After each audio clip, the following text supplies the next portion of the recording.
Richard will entertain questions. If you have any. If you have any. I have a question. Yeah. In Salisbury's book, I think it was published in 69. 69, yeah. He talks about a couple of films that were filmed in Leningrad during the blockade, Yeah. but they had disappeared into he thought the defense archives in the Soviet Union. Have they resurfaced? Yes. In fact, our book has quite a bit of discussion on that. This is a film that was made of the blockade in '42, and we found documentation of party leaders' reaction to it. At first, they thought that it was. Some of them thought it was too grim, and actually, it's actually a fairly sanitized film. But there was discussion about that film. And they gauged public opinion. They showed it in movie theaters, and they had informants listening to what people had to say. And many people said, it was much worse than that. They're not showing the dark aspects of the blockade. They don't show corpses out on the streets and so forth. It looked too sanitized. But yeah, that film was made in May or June of 1942. Yeah. Is it available? It's been incorporated into at least one, I think, 2 documentary films on the blockade. But just that film itself, I'm not sure that that's available, but parts of it have been taken and put into other documentary films that have been produced since then. Yeah. But it's interesting to see people's reactions. And these informant reports, they always have a good news, bad news format. And they'll talk about how people say, this is a portrayal of what was happening. But then the bad news is, no, it was much worse than that. It's not showing the long red lines in the dark and people dying in the streets and so forth. Other questions? Yeah? I'm curious, the suffering in Leningrad is obvious, as you know, but you made the point that ironically perhaps the commitment of all these troops and force for Leningrad may have in the end saved the Soviet Union.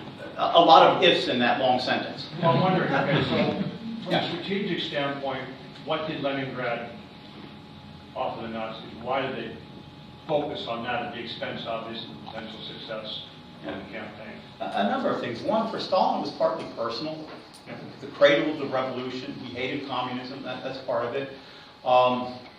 It's got a fleet of warships, and it has industrial resources, the second largest industrial center in the Soviet Union.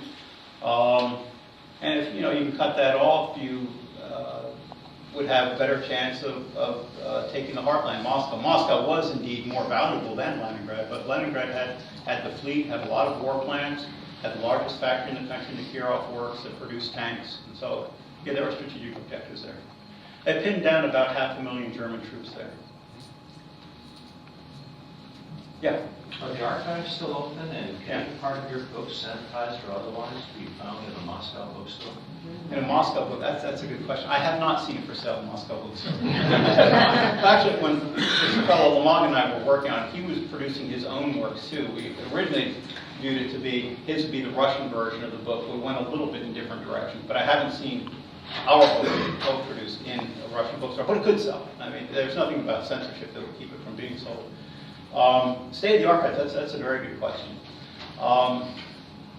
The Communist Party archives are almost entirely open on this topic. And I would have said up until about a year or so ago that Russia's really looking to get the war behind it. I'm not so certain about that now, but a good example of that would be the treatment of Poland during the war. Divulging almost all the records they have on the terrible Katyn Forest massacre. Though there are some materials that haven't been released on that, but that's pretty fully disclosed at this point. The so-called state archives, municipal archives, they're quite open as well. What's only partially open now are the security archives, what are now the FSB archives, formerly the NKVD, KGB archives. They're still quite closed. Very few Americans, I can actually only think of one who's worked in the former KGB archive in St. Petersburg. When Lamag and I did this project, he worked in that archive, I didn't, and got materials. And I was, of course, looking at this critically from a historian's point of view. I wanted to make sure that we weren't just being fed documents that portrayed the NKVD in a certain light. I was very, very keen to watch out for that, but I don't see that, because much of what we got showed the NKVD is making blunder after blunder. I tend to think they let that material out because their bottom line assessment is probably that despite all the mistakes they made, despite executing 5,000 people, many of whom were not guilty of the things they're accused of, they figure that in the bottom line they maintained order within the city. And that without a strong security presence, there would have been mass chaos in the city. And I talk about that directly in the book. I don't necessarily buy that. First of all, it's contrafactual. Historians don't like to be contrafactual. But I don't think that's necessarily the case. But I think that's what they were thinking. So the security archives are partly open, but mainly for Russian scholars. Hardly any foreigners working in those archives. Other questions? Yeah. Did you find any evidence of any contingency planning, either civilian or military, before or after the invasion in the event of a blockade? Absolutely. And they have something called Plan D. I don't know why it let them but that was to blow up installations and the fleet. And Churchill was in touch with, I don't know if it was with Stalin directly, but someone in the Kremlin, about destroy that fleet if Germany takes Leningrad. We don't want those ships to fall into German hands. And they proceeded to mine ships and industrial installations, but they didn't have enough explosive materials to destroy all of it. But they had a plan that was very detailed, and they had flower names for codes for parts of the city that would blow up. It looked like what Stalin was looking at was a retreat within the city. But there was one code name, I think it was Chrysanthemum, was blow up everything. And they actually got some confusion in the signals at one point. They had to sort them all out on what one particular flower meant. And then it became a question, who's going to sign this document for potentially destroying the city? And they kind of hemmed and hawed about it, and Stalin got, I think it was a second in charge in the Navy had his name on the document. But that became, potentially a very incriminating document, say, who's preparing to surrender the city? So they had a big debate about that. So yeah, they did have contingency plans to blow up key installations if the enemy took the city. And there's a kind of a controversy over who's initiating that idea. I think it's coming from the Kremlin rather than from Zhdanov and Voroshilov, because they had already been reprimanded by Stalin. I just don't think that they would take that decision on their own. I think it's coming from Moscow. And this kind of ties in with this, what I touched on very briefly, the Leningrad affair, this kind of mysterious, vicious purge of Leningrad's political leadership. There's nothing like it in the post-war period, where you take out a couple dozen party leaders and shoot them. That happened en masse in the 1930s, but not in the post-war period. And we still don't know all the reasons for it, partly because Kuznetsov's political file was destroyed. So it's remarkable the documents they did keep that were so incriminating, but this document was destroyed. And it's uncertain. Let's see, where was I with that? What was the, lost my train of thought here for a second. I'm sorry, what was the second half of your question? No, it was contingency planning, including evacuation of civilians right. before the isthmus was closed. Yeah. In the Leningrad affair, what is probably or quite possibly at work is the concern that Moscow has that it had potentially planned for the city to be given up and had been defended very well. And Kuznetsov was known to be very proud of Leningrad, and he's got a cohort of groups that are challenging the Moscow leaders, particularly Beria. He had a party position that was overseeing Beria in the secret police, and that seems to be what's at work there. And so Leningrad has a lot of what we call compromising materials against Moscow after the war. Other questions? Yeah. Rich, I was interested in reading in your book that Finland was involved. You mentioned it also at the beginning of your talk. Yeah. What was the Finns thinking? Yeah. Why would they become involved? Well, part of it is Finland's playing kind of a cagey game. They want to take back the territory they had lost. And they took very little territory that was Russian. There was one city on the east coast of Lake Ladoga they did take, but they did that really for strategic purposes. But they just wanted territory they had lost. Mannerheim stated in his memoirs that they were totally dependent on food from Germany and had to go along with Germany in this endeavor. But they're basically taking back the territory they had lost. The Soviets did approach the Finnish government through Sweden. Alexander Kollontai was the Soviet ambassador in Sweden for a separate peace in December 1941, and the Finns turned him down. So they did try, intermediaries through Finland through Sweden to approach Finland, to get Finland out of the war. And Mannerheim wrote in his memoirs in the mid-50s, I think 54, he argued, and I never tracked it down beyond this, but he argued that they just could not afford to drop out of this alliance with Germany, that they were vulnerable to German invasion, and they just didn't want to go that route. The Finns talk a lot about the Winter War, but not too much about what is called the Continuation War, where they sided with Germany between 41 and 44. And as soon as the blockade ended, the Soviets made rapid progress in Finland. Both sides wanted to end that war real quickly. And in the post-war period, the Soviets basically controlled Finland's foreign policy. Finland was an independent country with a vibrant market economy, doing a lot of work in Russia. When we were there in the 80s, many of the dairy products, in particular in the northwestern part of the Soviet Union, were coming from Finland.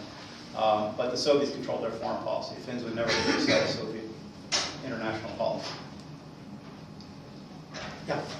How many Wehrmacht soldiers were killed in the vicinity of Leningrad? Cameron, you're good at asking questions. This young man is in 2 of my classes this term. That's kind of stuff the professor question. I don't know that figure, Cameron. And we really, the larger thing is we really didn't look at this from the German side. There are German histories of this, and I don't know what the German loss of life, what that is. I don't know the figure. Yeah. I've heard you say before that the worst thing from a mortality perspective would be to be a teenage boy. Yeah. Because they were growing Growing and fast, they yeah. couldn't not grow, and so then they would die of starvation Yeah, because yeah. they were growing. Could you just say a word about, who made it through and who died and, how that... Sure. Demographically, women fared better than men. Up through the end of 1941, about 70%, I think it's even higher, it's around 70% of starvation victims among a healthy adult population, say from age 18 to 60. The large majority of starvation victims up to the end of the war were male. Women tend to be smaller, have proportionally more body fat, can live through that, those situations a bit better than men can. Despite the fact the city is largely female, the number of female starvation victims surpasses that of males only around April. The city is about 70-80% female by that time. Those who are most vulnerable, of course, are those at the ends of the age spectrum, infants and the very old. They fare the worst. On the issue of gender, there's kind of a complicating thing here too, and I just recently evaluated a manuscript for publication in, I think it was the Slavic Review, that argued that there's another reason for women surviving more, and that is women, particularly who had children, were very disciplined and they kept the families together. It's a strong matriarchal figure to keep the family together. That men tend to be kind of selfish and go their own way. Now that's a real gross generalization, and this essay didn't have much in terms of support here. But the idea that those families that survived, I mean, you had to have a certain amount of food, that's obvious. But if it's marginal, that the family that was very strict about how they ate their rations, not all at once, but separated out, all worked together, and you'd see extended families get together, have a wood-burning stove, and everyone sleep around it to conserve body heat. That it was mainly strong women, mothers, who were keeping families going. It's an interesting thought. This essay that I read didn't have a whole lot of factual support, but it's an interesting idea. Again, in terms of places of employment, the best places are places where they're working with food. Second is some place that may not give out the top, but where you're not working. A place like the Kirov factory, which is this very large defense factory that turned out tanks near the front lines in the southern part of the city. They had higher rations, but they're working harder, and their mortality isn't so good. If you don't have a food ration card, if you evacuated into the city, and many people from the western part of the Soviet Union evacuated into the blockade territory before the city was closed off, those people are in terrible shape. They don't have a food ration, and their death rates are extremely high. Other questions? Yes, in the back.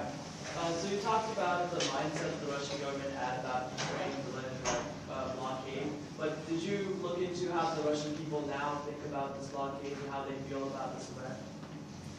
How they feel about this? About this event? Like, Oh, event, yeah. Or is that propaganda? No, well, one thing to keep in mind is that there are very few siege survivors left in St. Petersburg now. I have a colleague, Lisa Kirschenbaum, estimated the number about 10 years ago, and it was in, a few thousand are left. Each year there are fewer and fewer. It means a whole lot to the older generation. I think to the younger generation, less so.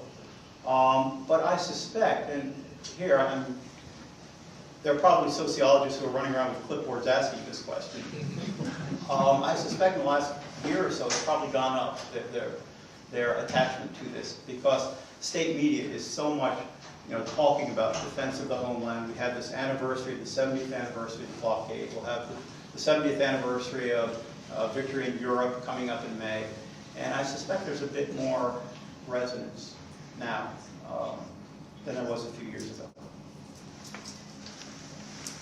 You say thanks? Richard, thank you.